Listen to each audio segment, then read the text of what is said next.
Anyway, thank you everyone for coming. Those of you on Facebook, we appreciate it. Anybody who signed up in advance, we appreciate that as well.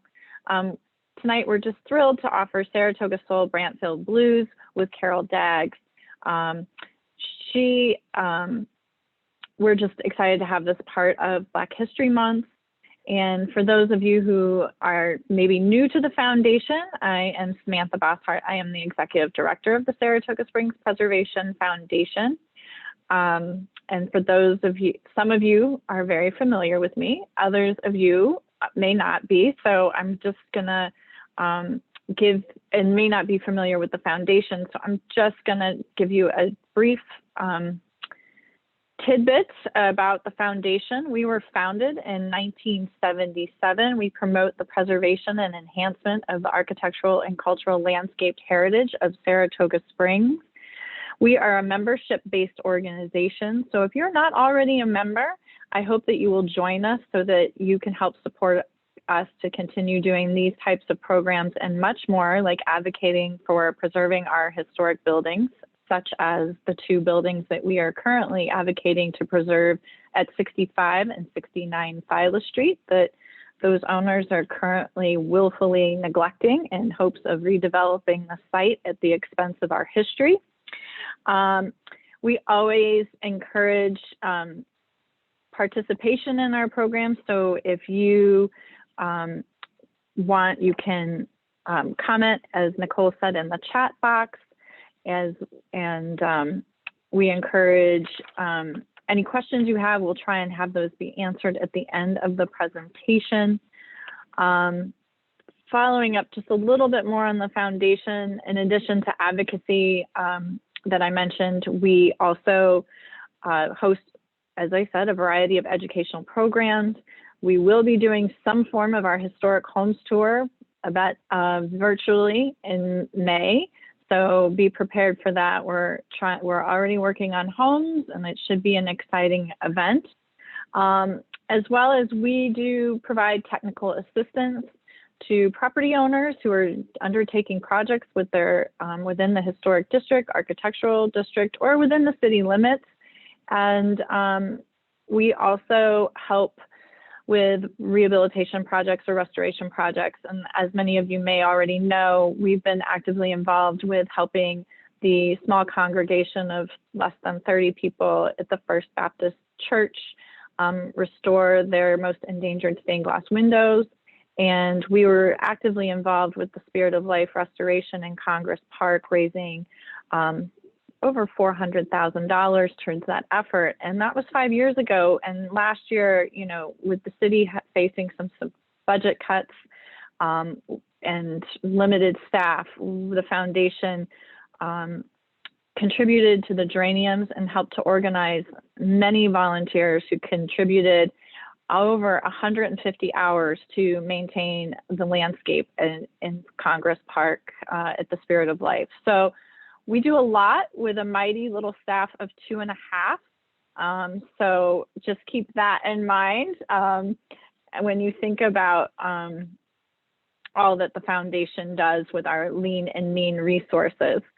As I said, I'm just so thrilled to have this program tonight. I look forward to being able to offer new programs, and we're always looking for people who are interested in doing research or have already undertaken research, and they might have a topic that we don't know about. And so we always encourage you to reach out to us, because we've had some great programs by Carol Gadet. We are going to have another program with Alan Richer on the potato chip guy, which is going to talk about how the potato chip used to be known as the Saratoga chip. And he's been featured on some national programs, and we are just thrilled to have him in March. But we'll talk about that more later. Let me introduce our speaker tonight. Carol Daggs is an author, educator, and musician who is joining us tonight to speak about her family's over 120-year history as Saratogians, which is featured in her book, Saratoga Soul Brandtville Blues, which is going to be the Saratoga Reads feature book.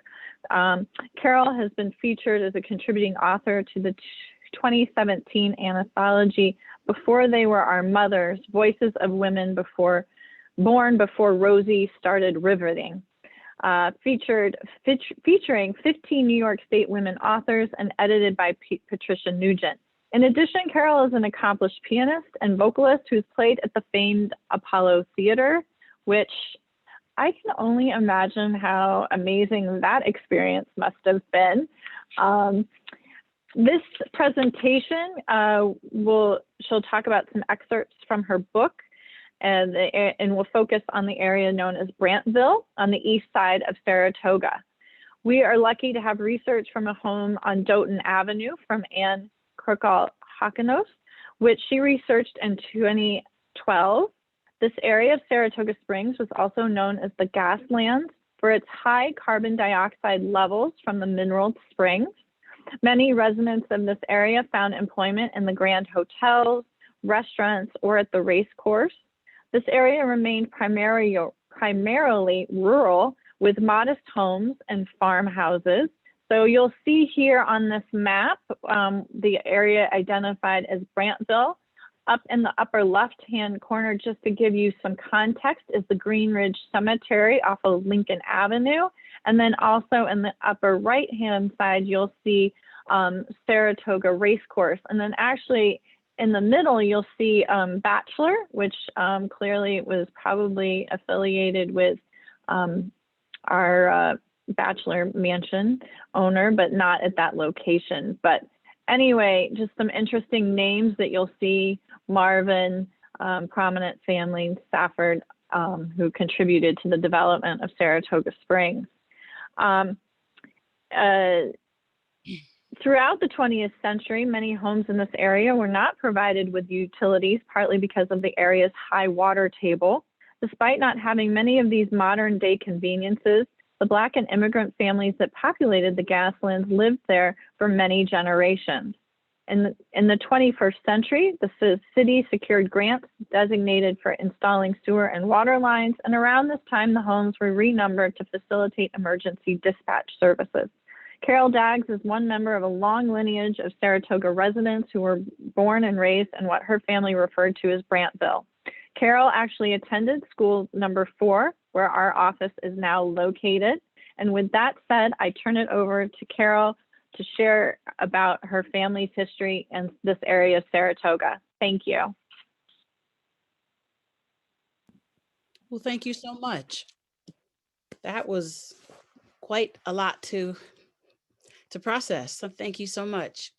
I just like to say thank you to everyone who's was able to make time in their schedule to tune in tonight, and just really excited with some of the community partnerships that have begun to develop from Saratoga Soul, Brandtville Blues. And part of my excitement is that I was blessed to receive the proof with the new cover that has the Saratoga Reads logo.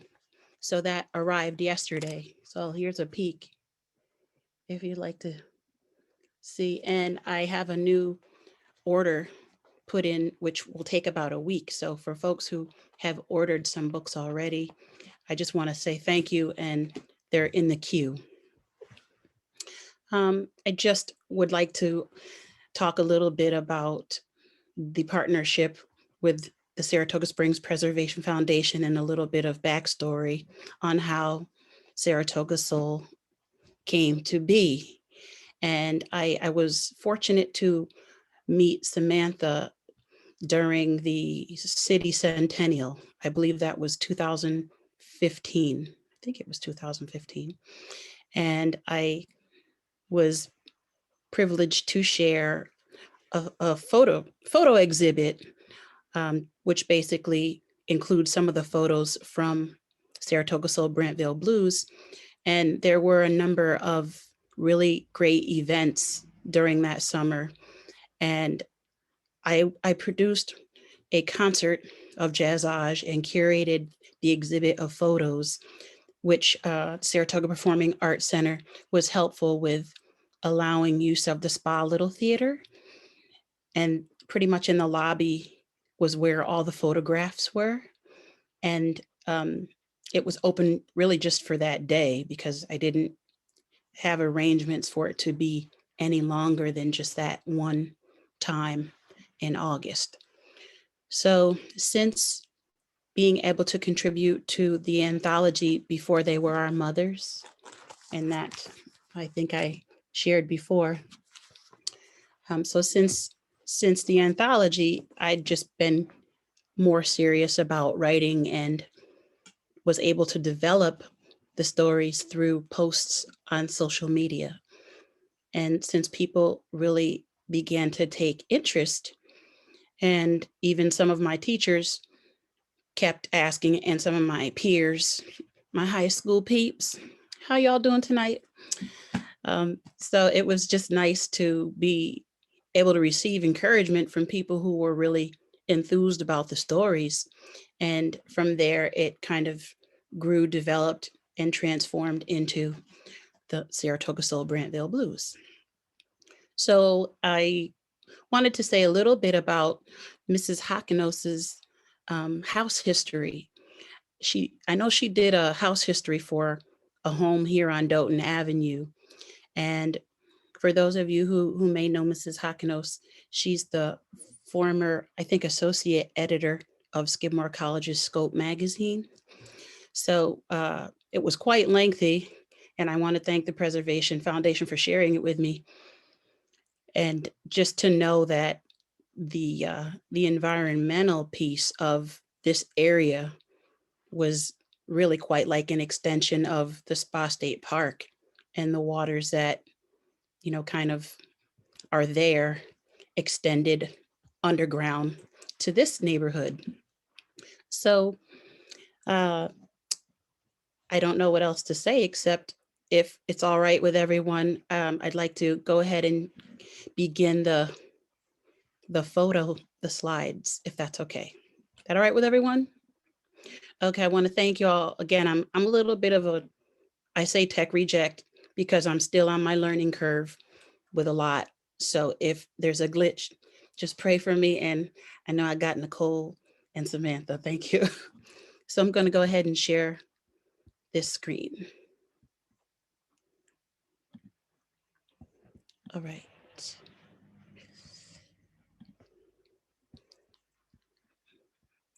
All right. So as I'm sharing the screen, so that's a good thing. All right. So as Nicole and Samantha showed earlier, the area where Brandtville is located just south of the city corporation line. You can see it here on the map as well. And I did decide to design the cover with some images of relatives, including my mother, who was to the far right. So I would just like to take everyone through the images. And if you do have your book, if you want to grab it quick during the slides, I do refer to specific pages. I don't cover all of the chapters, but kind of just give a little taster. So on the far left of the screen, you'll see the man who's farming, and he is my paternal grandmother's uncle. So my grandmother, her mother's brother, Uncle Howard Wicks, and he lived here in Brandtville and tended to a lot of the fields and farming, but he was also a laborer with the city of Saratoga Springs. And I was fortunate to get some support from the Saratoga Springs Public Library History Room, and just kind of went searching for his burial and his brothers. He had two brothers, Emmett and Eugene, who also lived in Saratoga Springs, but I don't believe in Brandtville proper. So if you look to the right of that photo, and these will look more clear in the slide presentation. So I know they're a little tougher to see now. But the lady and the man are my paternal grandparents, Emery, Daggs, and Maud, who was born Wicks. And this is them in their farming attire. and right here in Brandtville. And I was just sorry that maybe there wasn't a little more of the vehicle. I'm not exactly sure what that vehicle is. But next to them is them again, dressed up and standing in front of their Brandtville home in their automobile. Then the little girl with the bow in her hair is the first child that they had, my Aunt Ethel, who was born in September, I want to say September 13 of 1911. And she graduated from Saratoga Springs High School with the class of 1929. Moving to the right, this image with the musical aspect is the jam session. And my father, who was the youngest of the 8 Daggs children, is standing with the Gibson.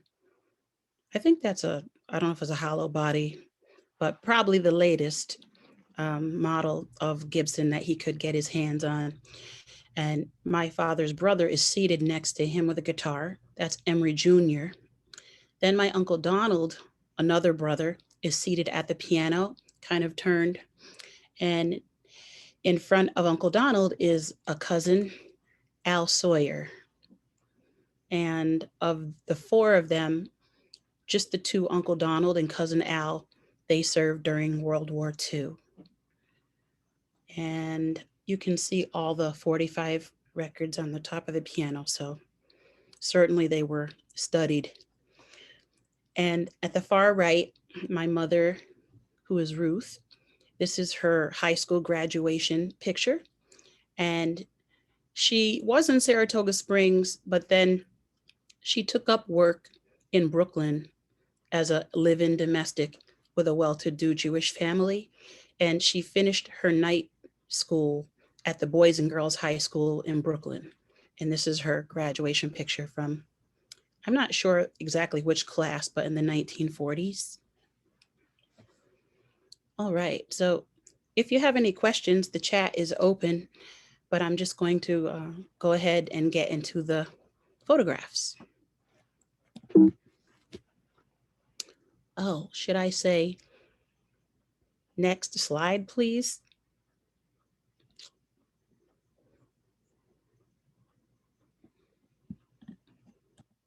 Oh, that was a glitch on me. My bad.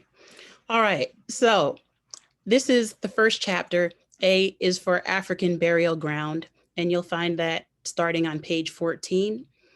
And I'm not sure how many of you have ever been to visit, but it is a National Historic Park, and it's definitely worth the time if you're down in the city. And these images are from the African burial ground and establish that the transatlantic slave trade dispersed millions of Africans around the world, creating far-flung communities, a diaspora. Thousands were brought to New York City alone between the 1600s and the early 1800s. Their skills and labor and that of their descendants built the city and its wealth.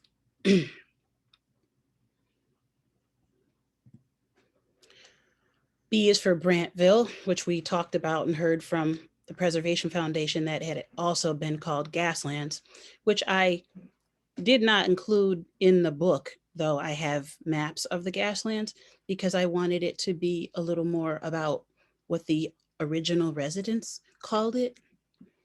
So now, thankfully, we all have updated facilities. This is the map again from 1879. So if you take a look at chapter 5, E is for Ethel. Again, she was the oldest of the Daggs children, and she decided to leave Brandtville. She left Saratoga after graduating high school, and she went to New York City to pursue dressmaking. And I can't imagine that that was an easy decision, especially with a farm in your family. And I wouldn't guess that her parents were very happy with her decision, but she was pretty bold and quite an inspiration for me to know that sometimes we have to make choices that don't always please everyone else.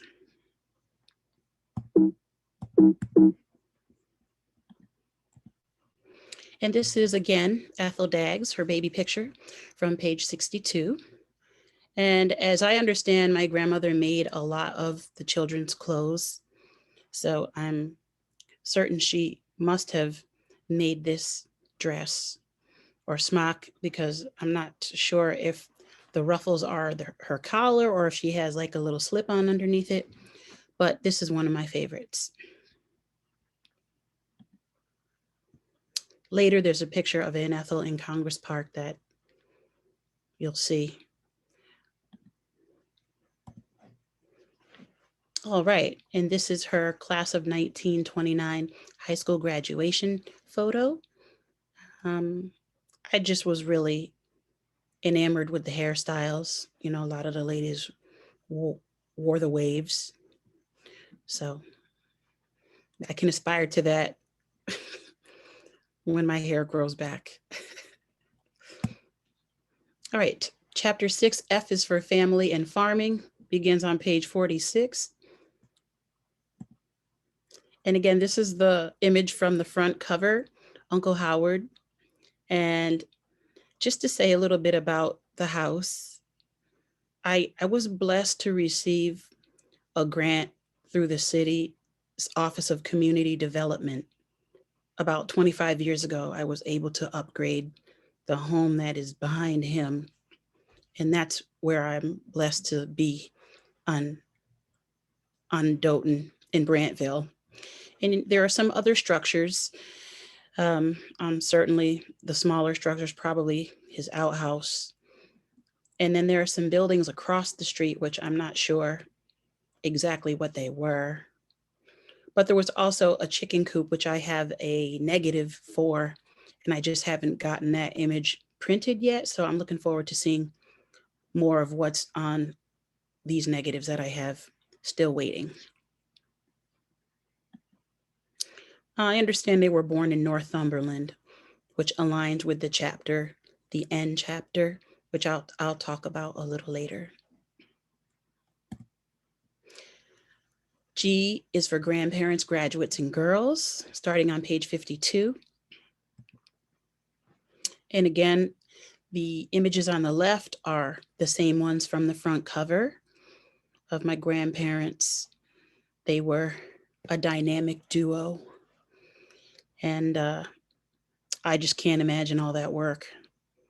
That labor is just unreal to me. But you see, what they had, they worked hard for. So that's an inspiration as well. And the girls on the right-hand side are, I believe they're my aunts, Henrietta and Margaret. I had some difficulty identifying them, but as I looked through more and more photographs, it occurred to me that they are the two girls because Aunt Ethel had already gone to Harlem.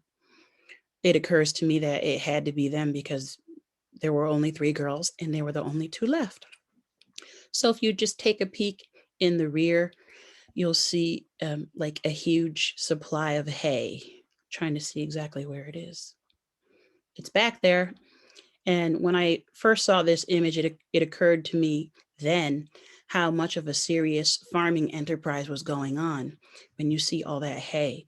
And of course, they raise chickens. So you can see the chickens in the back. And I don't guess some of the fencing is so clear, but you can see the posts for the fencing.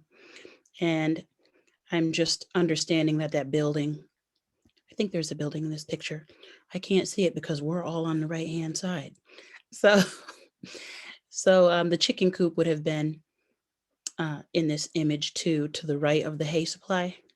I hope you all can see it. All right, 10, J is for jam session, page 63. Again, this is a better look at one of the images from the cover. And I laugh sometimes when I look at my uncle because he looks like they've been up all night and had to have a rehearsal that he might not have been ready for. But anyway, I guess that was part of the experience.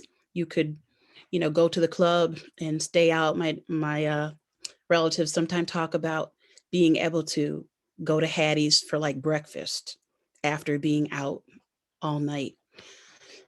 All right.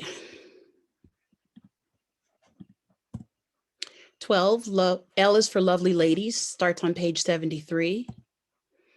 And this is the marching club of the Monarch Temple. You can see the banner is dated 1947. And at least 3 ladies in the image are my father's sisters. So here we have Aunt Margaret, who is also, I think she's going to come back to us later. And my Aunt Ethel, this is Aunt Ethel again. And then my Aunt Janie, who is seated here in the front. And when I showed my mom this picture, she did say that she thought that this lady seated with the glasses was Miss Hattie, who owned and operated Hattie's Chicken Shack. I wouldn't have been around then.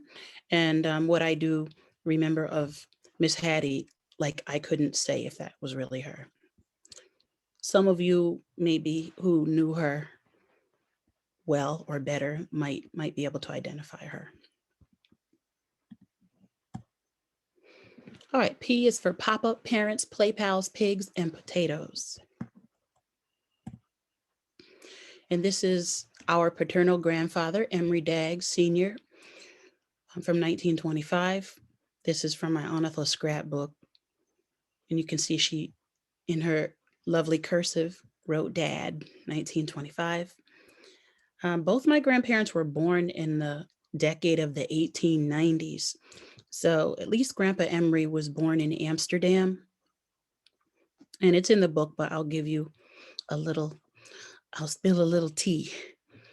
So he was born, he has a younger brother, William, which I kind of give a little comparison, contrast about their lives in the book as well. But their father was a well-known metal worker.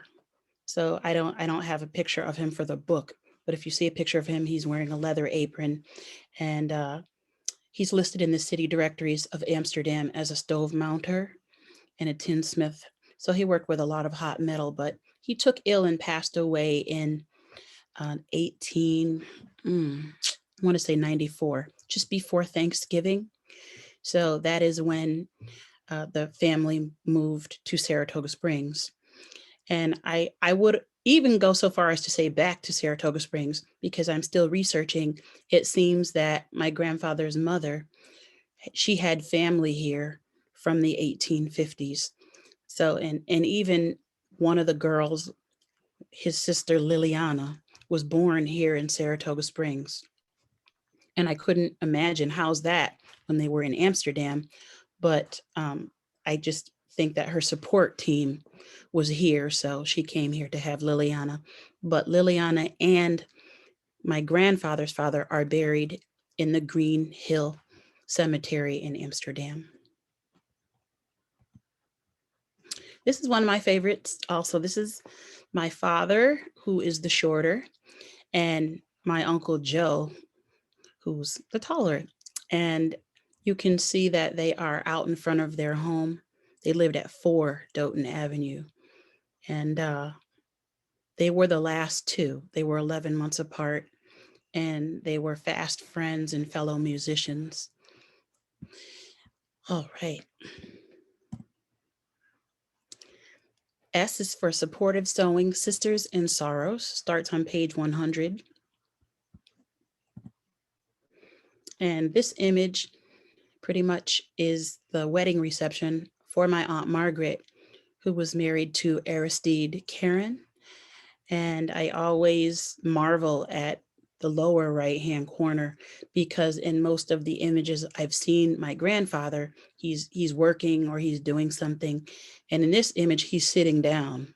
So I thought, wow, he finally got a chance to relax for a minute. And Aunt Millicent is the lady with her arm extended, and Aunt Ethel is with her back to us with her hair flipped. And I'm not sure who the 2 men are, but everybody looks so nice. And this is on Ash Street, 1949. And this is the dedication page, but of course, here I am including it to my beautiful mother, Ruth, and equally beautiful father, Richard. Thank you both for being the reason that I know what it is to be and feel loved.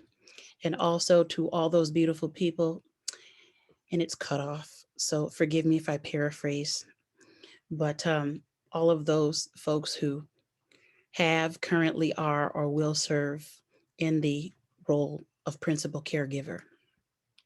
That's part of my mother's legacy. She came to Saratoga Springs, I think she was 16 and then turned 17. But one of the families on Beekman Street, which is West Side Saratoga Springs,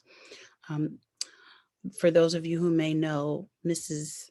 Thelma Winnie and her husband, Chuck, they lived on Beekman and they had started a family. And he served honorably in World War II.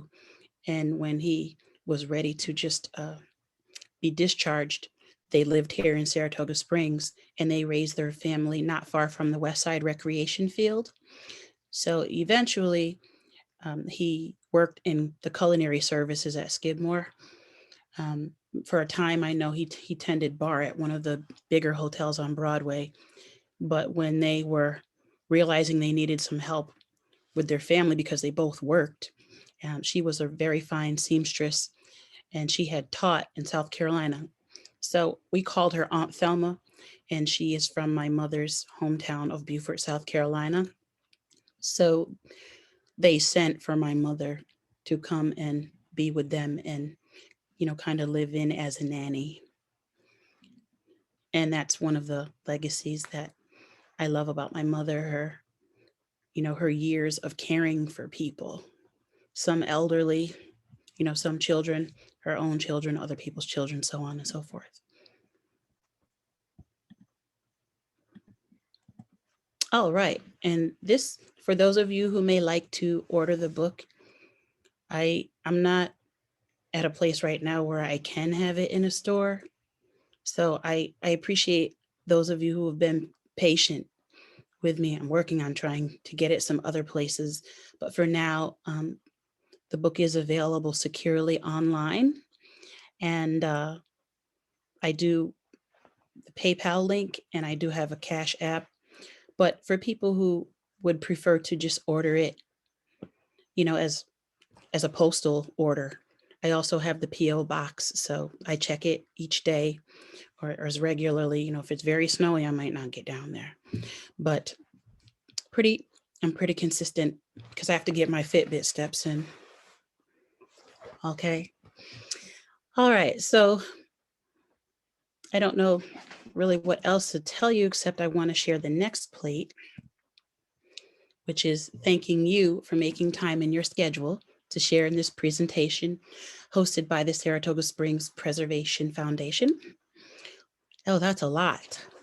And I just would like you to know that I appreciate your time and your interest, your consideration and support and encouragement, because this has been an ongoing project for a number of years, but it has just come to a fruitfully blessed place.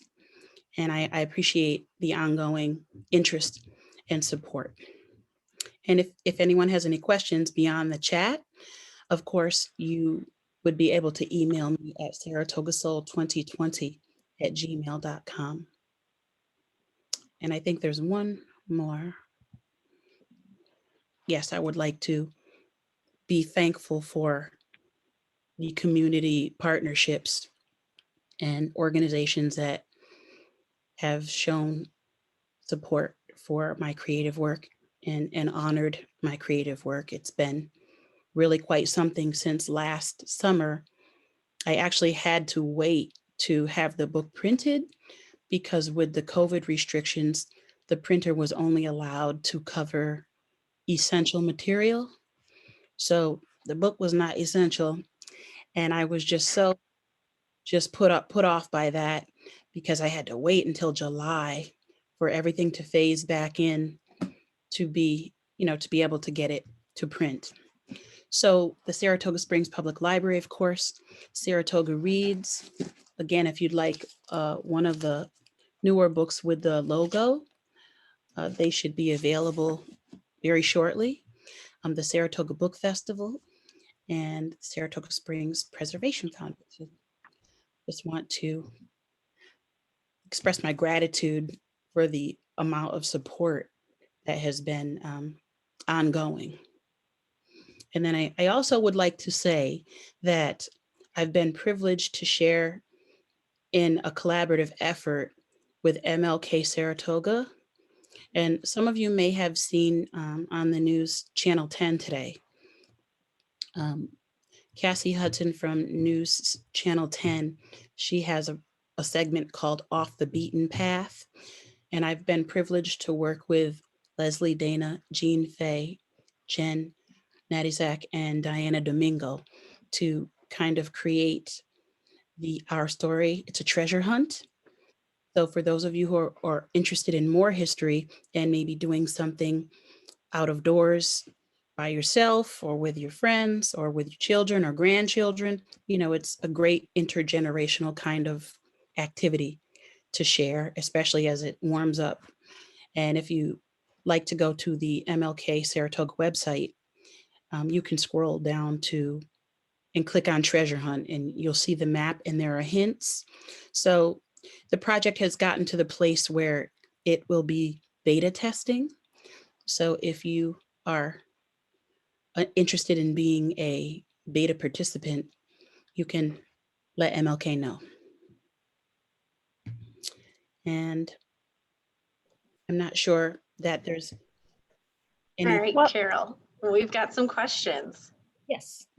So I'm going to start with one of the bigger questions for you. So this one is from Lisa, and it says, what was life like for a Black farming family in Saratoga Springs back at that time?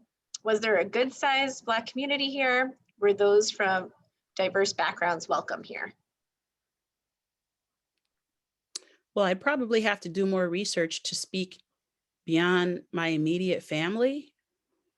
The African-American community in Saratoga Springs has always been a small one. We have to kind of look back to the 1700s.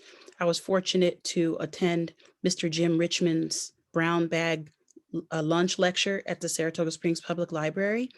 And in that, he talks about how, I believe it was 85% of the African-American population at a certain time during the 1700s, I don't have the specific year, but 85% of the African-American population was enslaved people.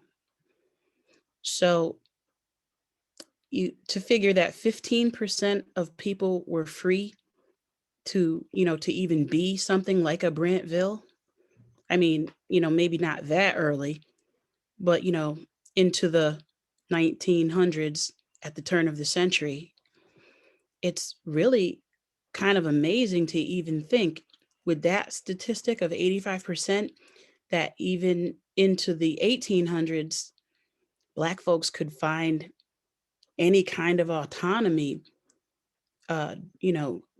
doing something for themselves, even though it may seem segregated, just being able to kind of maintain your own autonomous community, at least in that context, was something that was positive. I mean, I was looking at this piece that the History Room gave me, Dimensions of African American Community Life. This is published by Dr. Myra Armstead from Bard College, and she did a project called Honorable Work, which also featured some of Brandtville. So I don't know what else to say except that, people had an independent community and were able to do what they needed to do to establish wealth over time and not be bothered by whatever other problems, that might have existed once they cross the city's South Corporation line.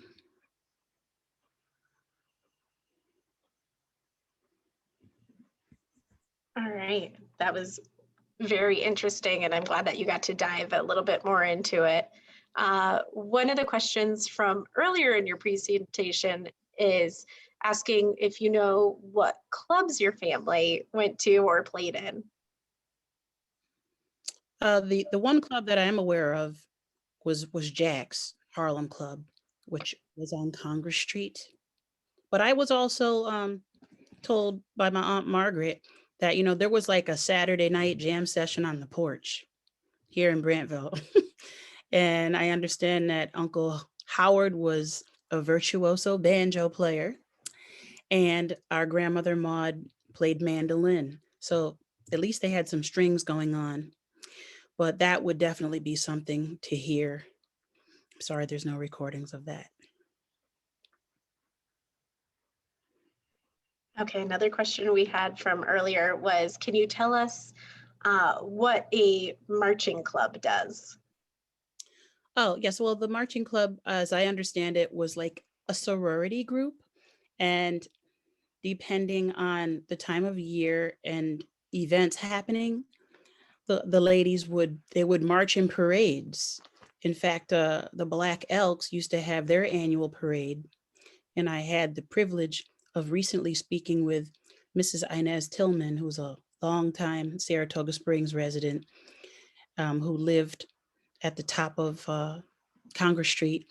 And she explained to me that like the last parade that was a Black Elks parade was like 1970, in the early 70s. So, I mean, these ladies, they stepped, they marched, you get a chance to present yourself to the wider community, and, you get to be fabulous. So, so those were some of the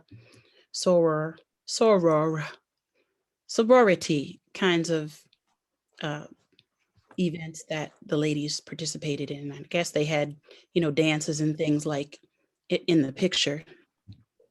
Oh. Okay, and can you let us know, someone asked, what are the current streets today that defines the Brandtville neighborhood? Well, I think if you are traveling east from South Broadway, so if you turn onto Crescent Street where the dog park is, some of you may take your dog to the park. If you continue straight, you will eventually come to what is Joshua Road. That's like the first inlet street. That's a little further to the west. That's like the west boundary. And then Doughton is the next street.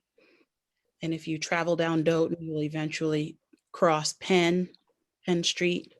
And then you will also cross Taylor, which is a little further down. And then I believe it's Cleveland and East Broadway. And some of the other streets have newer names. I have to be honest that I haven't kept up with all the names of the new streets because it's so many. So it's a nice walkable community, and it's bounded to the west by the dog park and the, there's some woods with the butterfly preserve. So it's nice to just enjoy that natural element. Absolutely. John over on Facebook said that there were two musicians that played at the Metro during the 90s, Bill Jones and Fred DeHart. And he was wondering if you recognize those names or know any of their history. Oh yeah, Mr. DeHart, Mr. George DeHart, and Bill Jones. Yes, I understand that they were very serious musicians, and Mr. DeHart, and when he had taken ill, we used to go visit with him, and he had all the stories to tell us about, how he had to carry his drum sets up 13 flights of stairs in New York City for a gig, and how he played with some very heavy names of his day. But yes, Mr. Jones and his family are musical too. And in fact, I was blessed to receive the inaugural Bill Jones Scholarship, which helped me pursue my education. And this ties in with Nicole because we found out that we are fellow alum. And we both attended Hartwick College as undergraduate students. And we got to say, "Go Hawks." Go Hawks. Mr. Jones, God bless him, he and my dad were close friends and they shared a lot musically.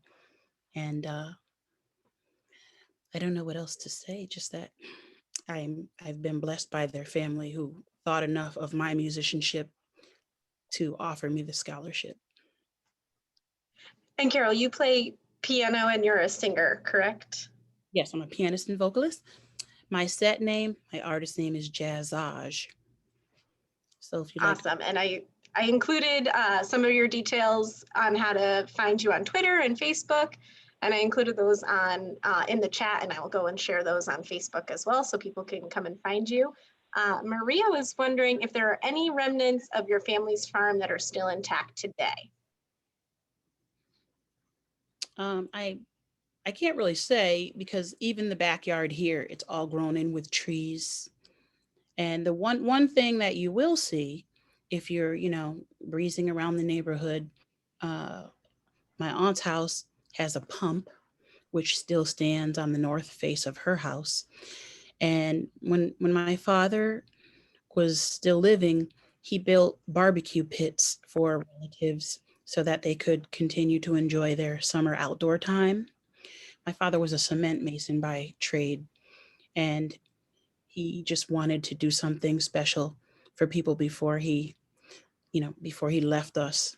And he built at least 3 in the neighborhood for relatives and friends of our family. Okay, we're getting more questions, so hold on one second. Teresa was wondering, Saratoga's rise as a resort would almost certainly have relied on and been a result of the labor of Black people, yet that history is almost invisible in our city. What can we do to amplify, surface, and honor their history? Oh yeah, definitely. I mean, you could collaborate with, some of the local history organizations. And in fact, if you look at some of the older pictures when there were grand hotels, you can see that all the wait staff is African American. In fact, there was a gentleman, I can't call his name, but he talked about how he used to be here for the summers. He was attending Howard University in Washington, D.C. And his summer job, he knew was, to be on the staff of one of the larger hotels when they existed, and how that was just really serious money during the summer, like now, except for last summer, students who are working their summers with Naira or, at the flat track, I was so very saddened to know that, of course, with COVID, the summer just shut down, and to think of how many people really lost out with even just the summer season, and, businesses and so forth, and the arts.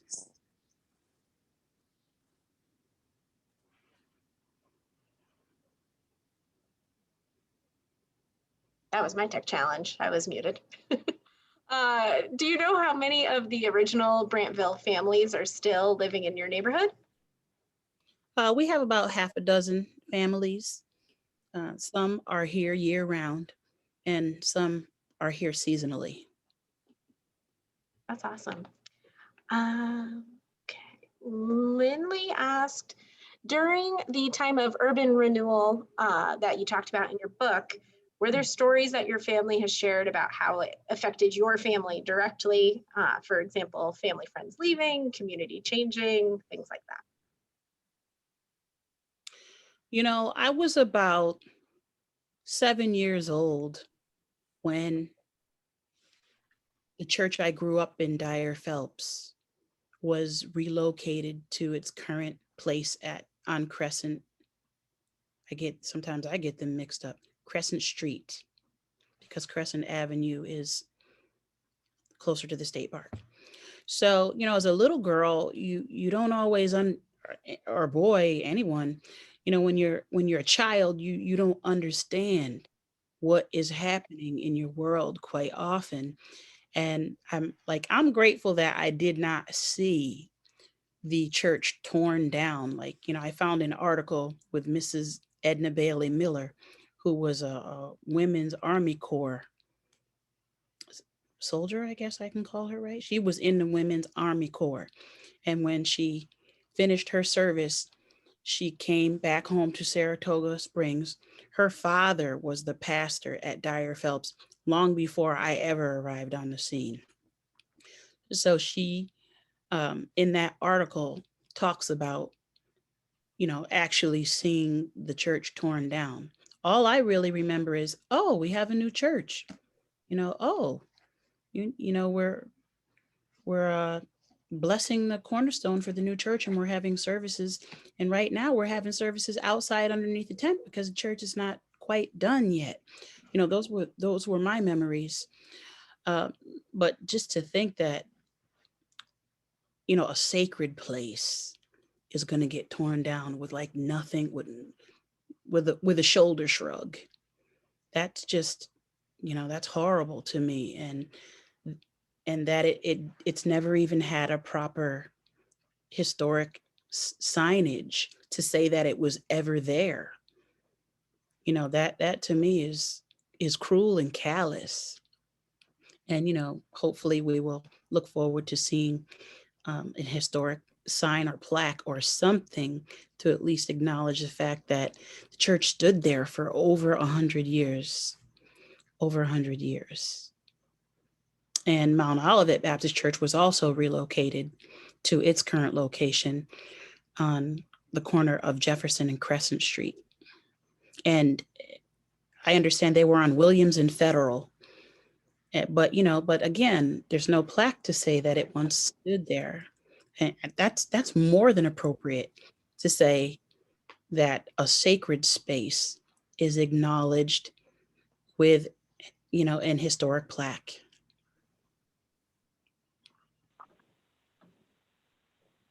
Absolutely. And people on Zoom and on our Facebook are singing your praises about how great this presentation has been. One of your fans is wondering, do you sell any CDs for those who are also a little tech challenged? Oh, do I sell CDs? Yes. I think I have a handful in my retail box. I can't say that I've been as much focused musically since things have been moving forward with Saratoga Soul Brandtville Blues. I kind of placed things that are more musical on pause, on slow down, on the back burner. So I think you might need to develop a soundtrack. Something. Oh, you mean, do I have something composed that is? Well, or I'm obviously music plays a big part in your family's history, but it would be interesting to know what songs would be part of that story and to hear those. And just a thought. That can be your next project. Okay, it's in here. It's in here. Log it in. I was curious if you knew where the picture of the marching club was. I didn't know if that was in a school or if you had any idea. I was just curious because, of course, I wanted to recognize the auditorium and I couldn't place it. Oh, as I understand, it would have been somewhere along Congress Street. Oh, okay. So specifically. Just curious. He was African American, then we're pretty much located along the Congress Street corridor. And where you talk about the girls marching club, but were there step clubs? I know as somebody who went to Indiana University, they had step clubs, and I know that, and I also lived in Texas, and they still have a strong step tradition.